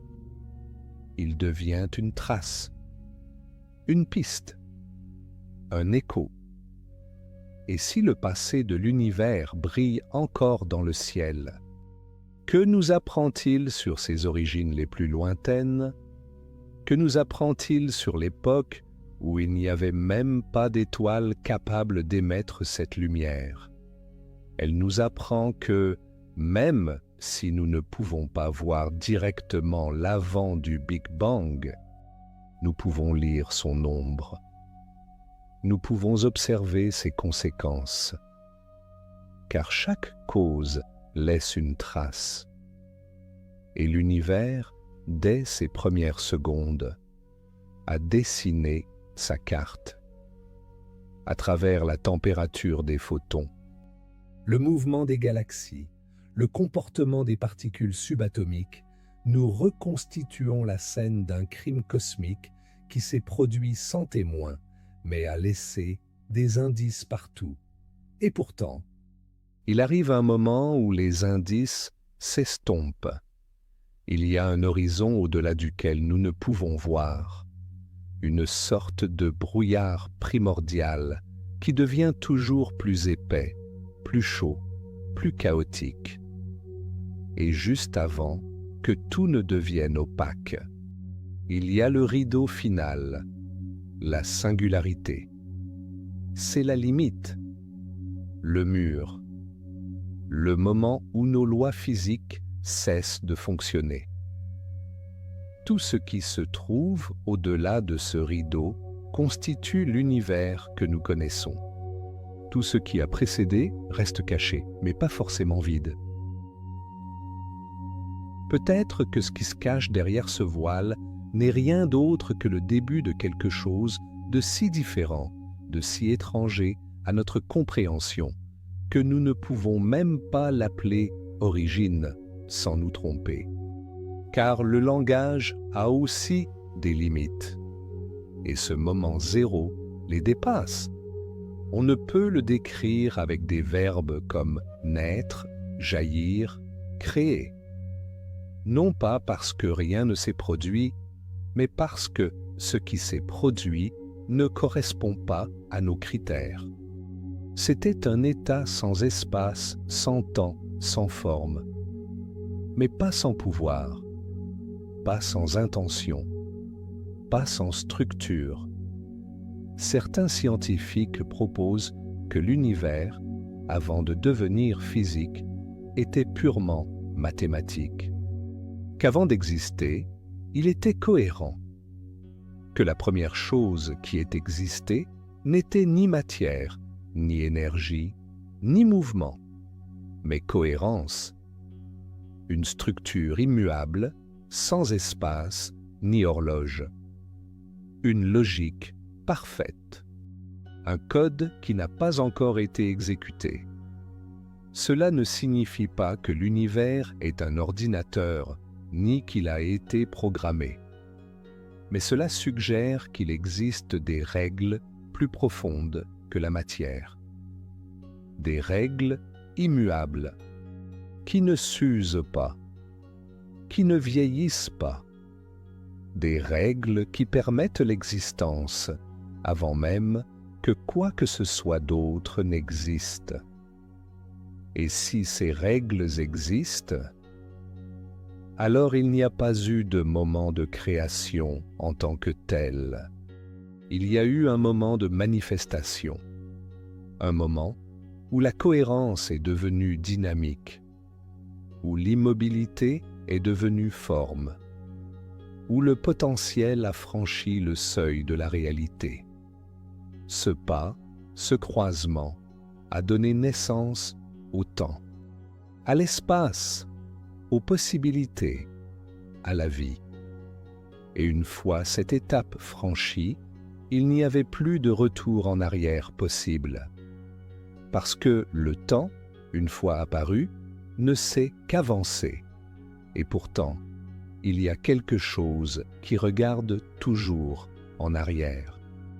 Quelque chose qui refuse d'être oublié, qui veut comprendre, qui donne l'impression qu'il manque quelque chose, que quelque chose a besoin d'être expliqué. Ce quelque chose, c'est toi. Tu es la mémoire de l'univers, en quête de lui-même. Tu es le reflet d'une origine qui ne se souvient plus de ce qu'elle était, mais qui la porte inscrite dans chacune de ses cellules. Tu es une carte ambulante, une étincelle qui porte encore la vibration de l'explosion, qui n'en était pas une forme humaine d'un mystère sans visage. Et ce n'est pas une mince affaire, c'est le meilleur que tu puisses être. Et pourtant, au milieu de toute cette immensité, au milieu de cette échelle qui échappe même à l'imagination, tu existes, non pas par une banale coïncidence, ni par une erreur. Tu es la conséquence directe de cette première transition, de cette rupture de symétrie, de cette transformation silencieuse qui a transformé le non-temps en temps, le non-être en être, et le calme absolu en expansion éternelle. Et le plus choquant, c'est que tout cela s'est produit sans que personne n'en ait donné l'ordre. Il n'y avait pas de bouton, pas d'étincelle divine en forme de main. Il n'y avait pas de scène, il n'y avait pas de témoin, seulement la possibilité elle-même s'abandonnant à son besoin de se déployer. Et vous faites partie de ce déploiement, une extension, une version organisée de particules anciennes qui, au cours de milliards d'années, se sont mélangées, effondrées, ont explosé, se sont refroidies, ont formé des molécules, des planètes, des mers, des arbres et, finalement, la conscience. Ce même carbone qui brûle au cœur d'une étoile est ce qui vous permet aujourd'hui de penser, de ressentir, de vous émerveiller. Et cette question, celle que vous vous posez maintenant en lisant ces mots, est la même qui a marqué le début du voyage. Car il n'y a pas qu'un univers qui s'étend vers l'extérieur. Il y en a aussi un qui se replie vers l'intérieur.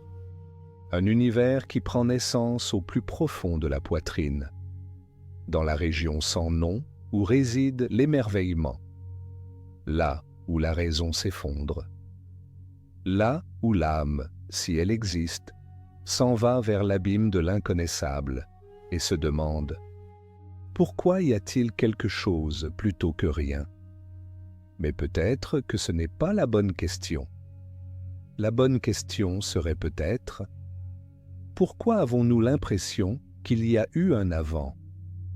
Pourquoi ne pouvons-nous pas simplement accepter que l'univers cela n'a pas besoin de raison ? Cela n'a pas besoin d'être exacerbé. Cela n'a pas besoin d'être expliqué. Car toute tentative d'explication des origines aboutit à une autre origine. Et cette autre origine emmène à une autre, et ainsi de suite à l'infini. Il y a toujours un pourquoi derrière le pourquoi. Et quand on ne peut plus répondre, quand la logique s'épuise, quand la raison abandonne, alors seul le silence subsiste.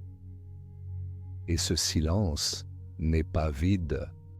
Il est plein de sens.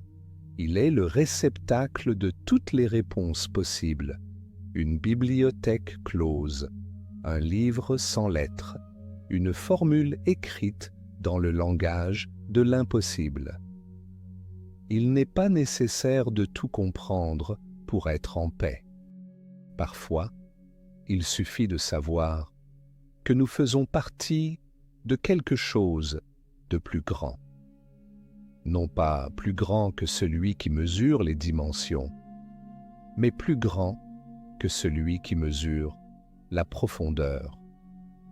Un océan d'être, sans fond, une dimension sans direction, une origine sans destination. L'univers n'a pas besoin de vous pour le comprendre, mais vous devez essayer, car c'est dans cette tentative que votre humanité se révèle, dans cet effort pour scruter les confins de l'absolu, pour chercher des mots là où il n'y a que des pulsations, pour transformer le néant en poésie. C'était peut-être le Big Bang, le premier poème, un vers silencieux qui vibre encore dans tout ce qui existe. Et toi, lecteur de ce moment, tu es une strophe de plus. Nul besoin d'être astrophysicien pour ressentir le poids d'une question aussi vieille que la lumière. Parfois, il suffit d'être seul, la nuit, loin du bruit, pour que l'immensité apparaisse. Et elle n'apparaît pas avec des cris. Elle apparaît en silence, de la même manière que les étoiles ne s'approchent jamais, mais ne disparaissent jamais non plus. De la même manière que, malgré tout ce que nous savons, nous ignorons toujours l'essentiel, pourquoi quelque chose existe. Parce que chaque théorie, chaque modèle cosmologique, chaque équation tente de décrire le comme, mais le parce que reste intact, immobile, inapprochable. La science peut nous ramener quelques fractions de secondes après le Big Bang. Elle peut reconstituer les températures, les densités, les processus nucléaires, les étapes de refroidissement, d'expansion, la formation des particules, des noyaux, des atomes et de la matière.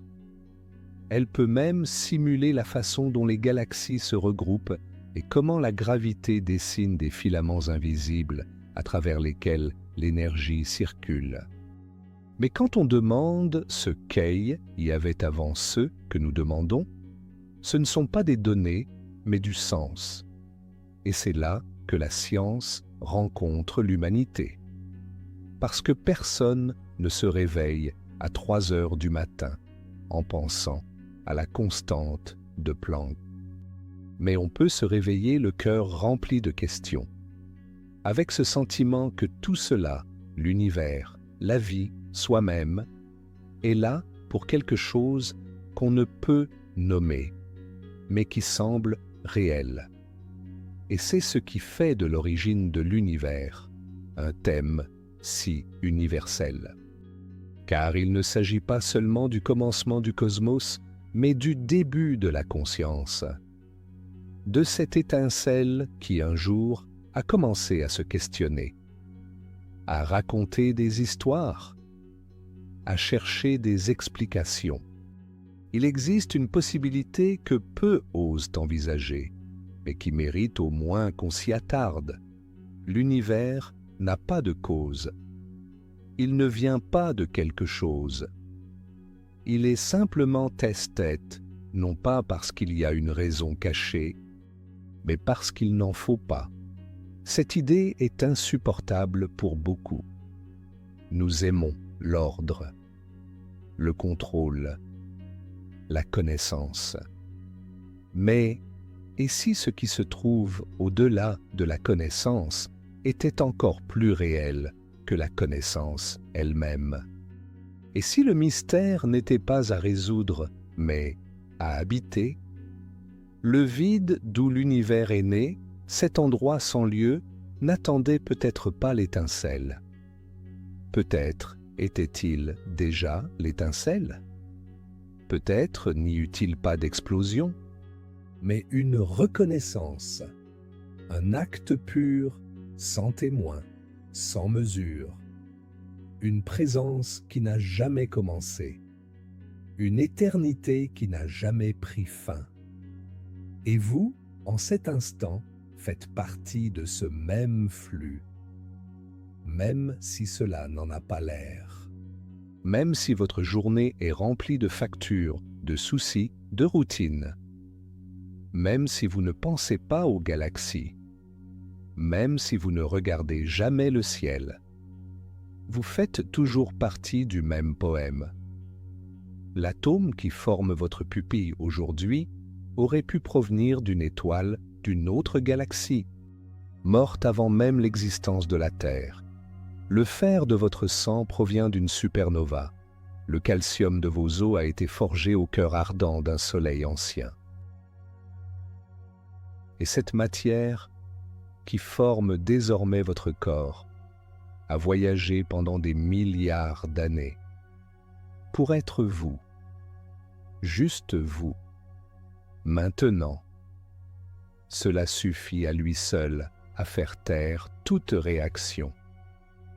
Et dans ce silence, tout prend sens. Et dans ce silence, quelque chose d'autre apparaît. Ni une certitude, ni une formule, ni une théorie, mais une sensation. Comme si, derrière tout ce qui peut être nommé, derrière tout ce qui peut être expliqué, il y avait quelque chose qui observe simplement. Cela demeure. Cela ne change pas, même quand tout change. Ce n'est pas une personne. Ce n'est pas un Dieu avec un visage. Ce n'est pas une force avec un nom. C'est juste ça, l'arrière-plan. La toile de fond de l'existence. C'est peut-être cela qui existait avant l'univers. Ni une chose, ni un lieu, ni un instant. Une présence informe, une immobilité avant tout mouvement. Une matrice sans structure, mais capable de donner forme à toute chose, capable de devenir espace, temps, énergie, matière, conscience. La physique ne peut pas en parler directement. Elle ne peut que le suggérer, à travers des anomalies, à travers des lacunes dans les équations, à travers ce qui ne peut être mesuré, mais qui est implicite dans tout ce qui peut l'être. Car toute formule, aussi parfaite soit-elle, laisse une marge, une lacune, un petit silence que la raison ne peut combler.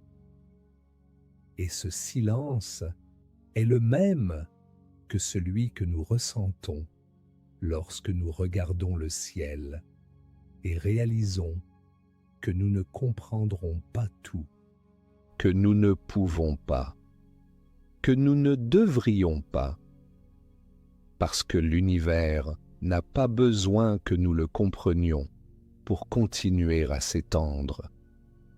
Mais nous devons nous étendre pour l'accepter. Accepter qu'il y avait quelque chose avant, sans savoir quoi.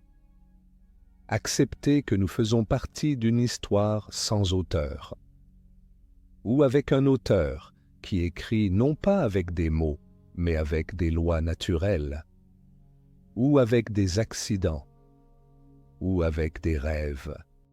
Accepter que tout n'a pas de réponse, mais que la question mérite d'être posée. Et quand on fait ça, quelque chose change, parce qu'on cesse de considérer l'origine comme un objectif inaccessible et qu'on commence à la voir comme un miroir. Non pas un miroir qui nous montre notre reflet, mais un miroir qui nous révèle nos profondeurs. Ce qui ne change pas. Ce qui était là dès la première seconde. Et ce qui était là avant aussi. Car s'il existait un état avant l'univers, alors tout ce que vous êtes maintenant y était, d'une certaine manière, contenu, non pas comme un corps, non pas comme un nom, mais comme une possibilité. Et cette possibilité s'est révélée. Elle est devenue vous. Chacune de vos pensées, aussi chaotique soit-elle, est une conséquence directe de cette manifestation originelle. Chaque émotion, chaque souvenir, chaque désir, Tout a pris naissance là, dans ce non-temps, dans ce non-espace, dans ce presque rien qui, pour une raison que nous ne connaîtrons jamais, a décidé de ne pas s'arrêter. Et maintenant, vous voilà, je lis ceci, je réfléchis, je respire. Et peut-être, juste peut-être, cet instant précédant le Big Bang n'a-t-il pas pris fin? Peut-être se produit-il encore dans chaque atome, dans chaque vide, dans chaque tentative de comprendre l'incompréhensible. Peut-être que nous continuons à naître de là, tout le temps. Peut-être continuons-nous à naître de là, car l'origine ne s'est jamais arrêtée. Car l'univers n'est pas un événement unique, mais un processus continu qui se déroule encore aujourd'hui dans chaque recoin de l'espace et aussi en vous.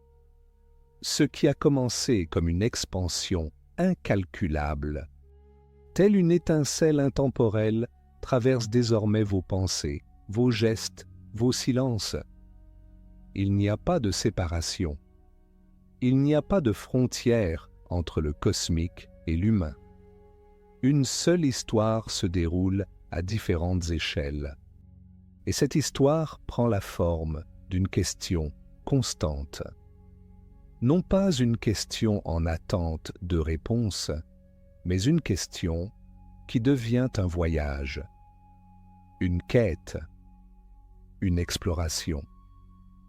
Car en posant la question, on s'élargit. En doutant, on perce des couches qui semblaient autrefois solides. Regarder le ciel sans rien comprendre, c'est être plus proche de cette origine que de croire avoir toutes les réponses. L'univers, s'il pouvait parler, ne vous donnerait probablement aucune certitude. Peut-être ne murmurerait-il qu'un seul mot, continue, car c'est ce qu'il a toujours fait.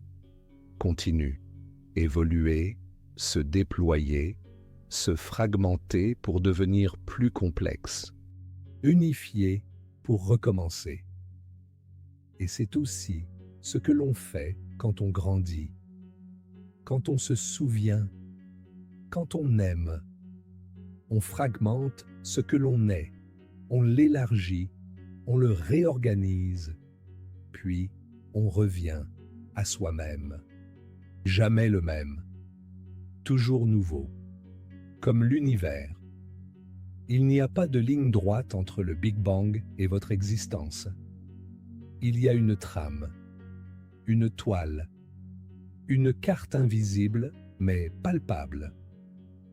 Si vous pouviez suivre la trajectoire exacte de chaque particule de votre corps, vous remonteriez aux étoiles lointaines, aux atomes en explosion, à l'énergie vibrant dans l'obscurité d'avant l'apparition de la couleur. Vous remonteriez la piste jusqu'à la première seconde, jusqu'au premier murmure. Et si vous remontiez encore plus loin, vous ne trouveriez pas de mur, vous ne trouveriez pas de réponse. Vous ne trouveriez que des possibilités. L'univers, avant d'être, était cela, possibilité. Il n'y avait pas de loi. Les lois sont apparues plus tard. Il n'y avait pas de limites. Les limites ont été tracées au fil du temps. Il n'y avait pas de mémoire. La mémoire a commencé avec le premier déséquilibre. Mais tout ce qui devait être était déjà là. Contenir, dormir, rêver lui-même, et peut-être qu'au fond c'est toujours le cas. Car le Big Bang n'était pas un commencement absolu, c'était un seuil, un carrefour entre l'invisible et le visible, entre l'éternel et l'éphémère, entre ce qui n'avait pas besoin d'exister et ce qui a décidé d'exister.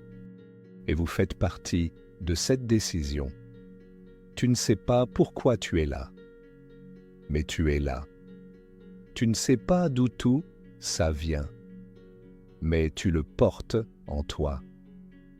Et dans chaque souffle, dans chaque pensée, dans chaque geste simple, l'univers continue, comme s'il était encore en train de naître, comme s'il n'avait pas encore fini de raconter son histoire.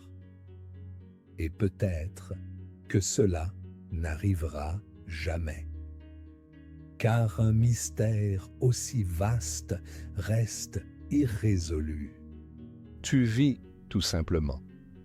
Et le vivre, c'est plus que simplement être. C'est ressentir le poids de l'invisible. C'est marcher avec la certitude que chacun de vos pas vibre de la même logique ancestrale qui a mis en mouvement des galaxies entières. C'est savoir, même si vous ne pouvez l'expliquer, que vous aussi faites partie de cet écho originel. Que chaque cellule qui soutient votre existence est un enfant de l'expansion. Que chaque atome qui compose votre sang était autrefois pure énergie, flottant dans le jeune feu de l'univers naissant. Il y a quelque chose de profondément émouvant à reconnaître cela. Que le temps ne passe pas simplement, il nous traverse. Que nous ne sommes pas simplement dans l'univers. Nous sommes l'univers. Nous sommes sa façon de devenir sensible, sa façon de ressentir le froid, la faim, l'amour, le vertige, la compassion. Nous sommes sa mémoire et aussi son oubli, son ordre et son chaos. Sa question la plus complexe et sa réponse la plus simple. Et tout cela vient d'un point qui n'en était pas un, d'un instant qui n'en était pas un, d'un avant qui n'a jamais existé. Car au fond, ce que nous appelons l'origine n'est pas derrière nous, elle est en nous. Nous la portons ancrée comme une cicatrice ancienne, comme une marque qui ne disparaît pas, peu importe le temps qui passe. C'est peut-être pour cela que l'art existe. C'est peut-être pour cela que nous rêvons. Parce que, d'une certaine manière, nous essayons encore de nous souvenir de ce moment. Pas avec notre esprit, avec notre âme, notre corps, notre intuition. Chaque morceau de musique qui nous émeut, chaque image qui nous touche, chaque mot qui nous transforme, sont des tentatives de connexion avec quelque chose d'au-delà, avec ce qui était avant, avec ce qui était avant tout. Et si ce qui précède n'était pas un fait, mais une vibration, alors tout continue de vibrer à cette même fréquence, une fréquence immesurable, mais perceptible. Parfois, elle apparaît dans le silence lorsque tout s'arrête. Parfois, dans un amour profond qui nous désarme. Parfois, dans une tristesse sans nom, mais qui nous rappelle que nous sommes vivants. C'est ainsi que l'univers se manifeste. Non seulement dans les télescopes, non seulement dans les équations, non seulement dans les données, mais aussi dans le tremblement d'une voix, dans les battements d'un cœur, dans le vertige de se tenir devant l'immensité sans rien comprendre et pourtant sans vouloir s'enfuir.